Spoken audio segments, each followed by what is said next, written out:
My name's Sydney Lorton. Welcome to SPU's season recap presented to you by the Falcon. We are very excited for this next year for our Falcons to fly high in extracurriculars, academics, and sports, but we are also equally excited to reflect on the last year and be able to speak with some of our editors about what that looked like. So, to be able to highlight news first, we have our news editor, Elabeth Sessions, coming into the studio with us.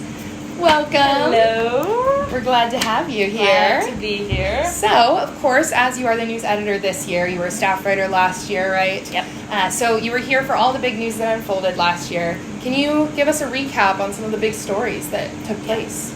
So our biggest story last year was multiple stories. It was the lawsuit that was going on. It was Gio v. Whitehead. If you'd like more info on it, those articles are on the Falcon website. Essentially, the year started with a celebration led by the plaintiffs in Martin Squares called Happy Lawsuit Day. And coincidentally, at the very end of the year, over last summer, the plaintiffs made the decision to settle, and the Falcon also covered that. So last year, those were the biggest articles. They got the most attention.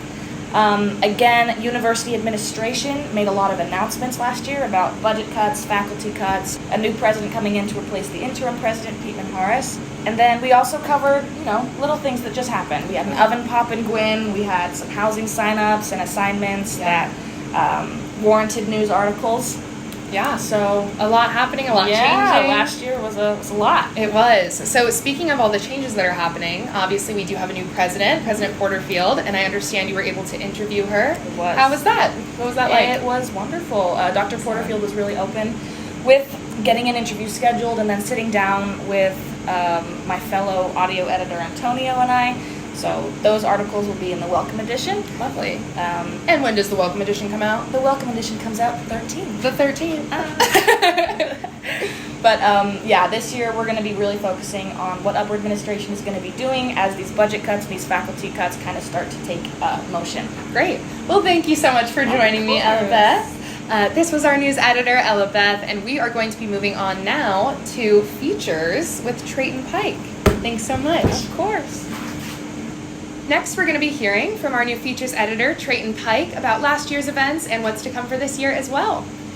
Hi. Welcome, Trayton. Thank you. Thank you for having me. Yeah, of course. Glad to have you here. So, obviously, SPU coming out of the pandemic, we've kind of just started to get back into having our traditions and events happening. What were some events last year do you have any favorites, events that happened that students maybe can look forward to again this year?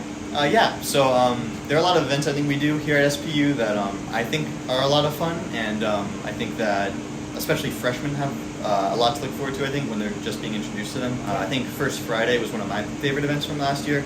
Of course, now it's the second Saturday, but I think that besides the name, it should still be the same event, so I was going to say that's definitely one I'd really I think is a lot of fun. There's usually a lot of fun. There's always a lot of fun games. There's always some activities. There's usually some pretty good food, and it's just a great way to kind of hang out with people. Sometimes people sometimes people you don't know. Totally. So I just think it's a lot of fun, and that's an event that I would definitely recommend. Wonderful. So yeah. Cool to hear about. I also know, obviously, Seattle's a big city. There's tons that happen off campus. Do you have anything off the top of your head that you would recommend students do in Seattle, especially incoming freshmen who might not know the city super well? For sure. I think that we have a really great culture here in Seattle. I think that there's a lot of different opportunities to see some live music. There's a lot of live music performances. The Climate Pledge Arena, they always have a lot of great events, but those are always kind of, those can be kind of hard to attend, but I went to a few, and those are definitely some of my favorite events from my time here in Seattle. So if you're able to go to those, there's a lot of live theater for anyone who's into that. I think there's a lot of live performance stuff that people can attend. So it's just a lot of stuff off campus that students I think can definitely look forward to if they're interested. So I think the fun and great culture definitely exceeds this kind of area and definitely goes to all sorts of areas in Seattle. So there's some examples I'd point to. And there's so much to do in the city, especially once you get to explore a little bit more. Yeah. Awesome. Well, thank you so much for sharing, Trayton. Yeah, for sure, Looking forward to hearing about more of our features that happened this year. All right, awesome. Thank you. Thank you so much. That was Trayton Pike sharing our features stories from both last year and this year, being able to share a little bit more about SPU campus life.